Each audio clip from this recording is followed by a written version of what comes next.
ये जितने भी भांडगिरी करने वाले पत्रकार हैं, इनसे कोई पूछो ना, अरे तुम काहे डरे हुए हो यार?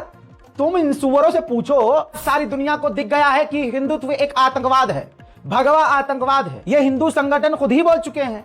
आपको याद है ना, माना है इन्होंने, कई स्टेप पर माना है, कई जगह मान लिया है। आज पूरी दुनिया देख रही है कि हमारे भारत माँ के लिए, हमारी भारत माता के लिए नुकसानदायक कोई और नहीं, यही भारत माँ का नाम लेकर आतंकवाद फैलाने वाले लोग हैं। हैरान करने वाली बात अब यह है, और मैं हैरान नहीं हुआ क्योंकि हम तो पहले से जानते थे, आज पूरे भारत में जो भी आतंकवादी घटनाएं हो रही हैं, चाहे वो मुसलमान के नाम पर हो चाहे किसी और के नाम पर, ये करने वाले यही हिंदू संगठन निकलते हैं। दोस्तों आइए, कई सारे हिंदू संगठनों को आपने नंगा होते हुए देखा। आज मैं तमाम गैरतमंद हिंदुओं से पूछता हूं, क्या तुम ये वाले हिंदू हो?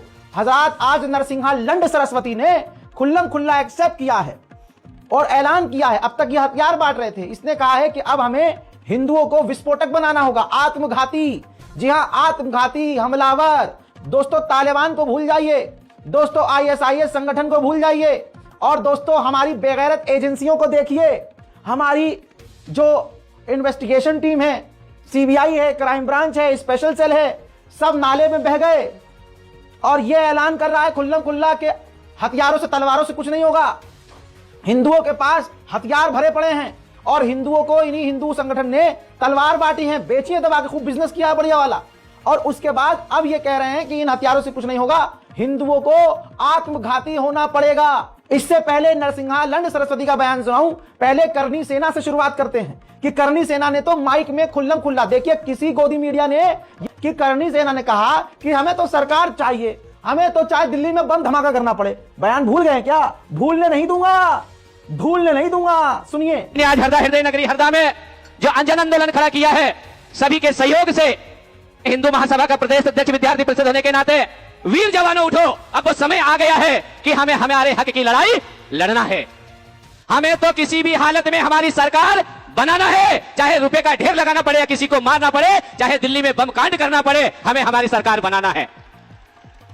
हमें कोई मतलब नहीं है किसी से, हमें जीतना है किसी भी हालत में। भाड़ में जाए जनता के मुद्दे, भाड़ में जाए वो माताएं बहनें, भाड़ में जाए वो युवा और भाड़ में जाए वो पढ़े लिखे, हमें कोई मतलब। ये करनी सेना की असलियत, ये है हिंदू आतंकवादियों की असलियत। हिंदूवादी, बताइए, प्रभु श्री राम के नाम पर, हिंदुत्व के नाम पर ये आतंकवाद फैला रहे हैं। ये है हिंदूवादी संगठन। लेकिन क्या हिंदुत्व की बात करते हैं? हिंदुत्व का सिर्फ यही मतलब है कि बस भाजपा की सरकार होनी चाहिए, मोदी प्रधानमंत्री होना चाहिए। थू थू है। अब उसके बाद हमारे देश का सबसे बड़ा आतंकवादी नरसिंहा लंड सरस्वती आकर, सोचिए, इसको कुछ नहीं करती है पुलिस, न गिरफ्तार ये होता है। योगी आदित्यनाथ को ये गरिया देता है, ये तू तड़ाक करता है। माननीय योगी आदित्यनाथ, माननीय प्रधानमंत्री को कई बार ये तू तड़ाक कर चुका है, लेकिन इसको गिरफ्तार नहीं किया जाता।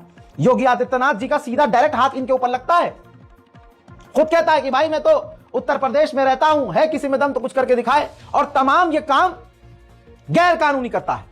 अब इसने कह दिया है कुल्लम कुल्ला कि हिंदुओं को आत्मघाती होना चाहिए। हिंदुओं, मेरे प्यारे भाइयों, मेरे बड़े भाइयों, इसकी बातों में आकर कोई गलत काम नहीं करना।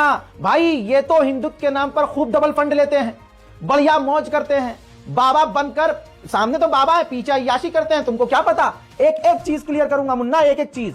अब आप पहले इसका बयान सुनिए। और उनके कार्यकर्ताओं ने कुछ तलवारें बांटी है हिंदुओं में। ये कोई अपराध करने के लिए तलवारें नहीं बांटी गई। ये तलवारें केवल इस मंशा से बांटी गई है कि अगर कल यहां कोई बांग्लादेश जैसी घटना हो तो बेचारे हिंदू अपना बचाव करने का तो प्रयास कर लें। ये पिंकी चौधरी जी की और उनके जो मित्र, उनके साथी कार्यकर्ता है, उनकी मंशा ठीक है, इसमें कोई बुराई नहीं थी। लेकिन मेरा कहना यह है, जब बांटना ही था तो कुछ ऐसे हथियार तो बांटते जिससे जरूरत पड़ने पर हिंदू अपनी रक्षा कर लेते।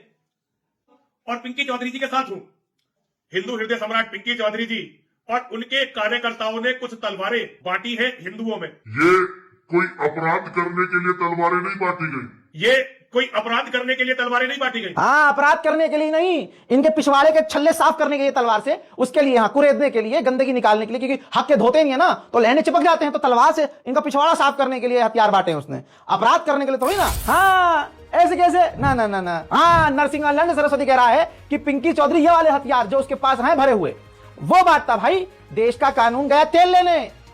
योगी जी गला फाड़कर चीखते हैं कि हमने गुंडा राज खत्म कर दिया है, तो ये कौन सा है?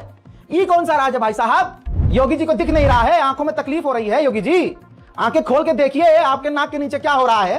कह रहा है नरसिंहा लंड सरस्वती कि पिंकी चौधरी को आतंकवादियों जैसे हथियार बांटने चाहिए थे। वाह, रशियन माफिया जैसे हथियार बांटने चाहिए थे, आतंकवादियों जैसे हथियार बांट। अब सवाल यह है कहां है हमारी मतलब फौज, बीएसएफ, आरएसएफ है जो ट्रेन के अंदर वो आरपीएफ मार देती है मुसलमान देख के ठा है। उधर सीआईएसएफ का जवान जो है दिल्ली में 14 साल के मुसलमान की कनपट्टी पे बंदूक लगा के ठक से गोली मार देता है। ये कहां है? सारे हिजड़े कहां गायब हैं? ये आज मुसलमानों के खिलाफ, अल्पसंख्यकों के खिलाफ हो क्या रहा है? और ऐसे लोग खुल्लम खुल्ला कानून तोड़ रहे हैं। मैं कह रहा हूं कहां है यूपी पुलिस? भाई यूपी पुलिस को काहे का डर है इसका? भाई मतलब ये कह रहा है कि अगर हम हथियार इसलिए बांट रहे हैं, पिंकी चौधरी, एक तो नाम इसका देख के मुझे हीरो याद आते हैं, लचकदार आदमी, पिंकी ना पिंकी चौधरी ने हथियार इसलिए बांटे ताकि हिंदुओं के ऊपर जैसे बांग्लादेश में घटनाएं हो रही हैं, तो अगर यहां हो जाए भारत में, मतलब यह मानता है कि भारत की रक्षा तंत्र इतनी कमजोर है कि कोई उठकर किसी भी हिंदू का कत्ल कर देगा। इस नरसिंहा लंड सरस्वती को यह लगता है कि हमारे देश में जो योगी जी की पुलिस है, जो हमारी सेना है, जो हमारी आर्मी है, वो बांग्लादेश की तरह कमजोर है, बांग्लादेश पाकिस्तान की तरह कमजोर है कि जनता के मन में जो आएगा वो कर देगी और पुलिस चुपचाप हाँ कर लो करेगी।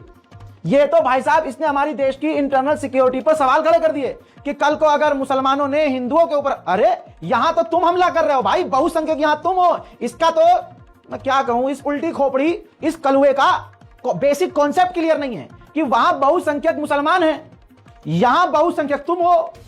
सारी दुनिया ने देखा है कि ईसाइयों पर आतंकी हमले तुमने किए, मुसलमानों को गली गली में पकड़कर तुम मार रहे हो। अब तुम्हें वो आसान करना है तो तुम पिंकी चौधरी से कह रहे हो कि जो हथियार पिंकी चौधरी के पास हैं, एडवांस ऑटोमेटिक, जो डायरेक्ट इजराइल से मंगा कर न जाने कैसे हिंदू संगठनों के पास पहुंच चुके हैं, ये तो मोदी जी से पूछना चाहिए, अमित शाह जी से पूछना चाहिए कि इनके पास ये हथियार आपने भेजे हैं क्या? क्योंकि किसी की औकात नहीं है कि ऐसे एडवांस हथियार जो इजरायली और अमेरिकन मेड हो, जर्मन मेड हो, वो हथियार कोई और ला कर दे। आपकी क्लियरेंस होगी और आपकी नहीं है तो इसका मतलब ये आपसे ज्यादा पावरफुल है या इनका आतंकवादियों से डायरेक्ट डील है। इन हथियारों पर अमित शाह का मुंह बंद क्यों है?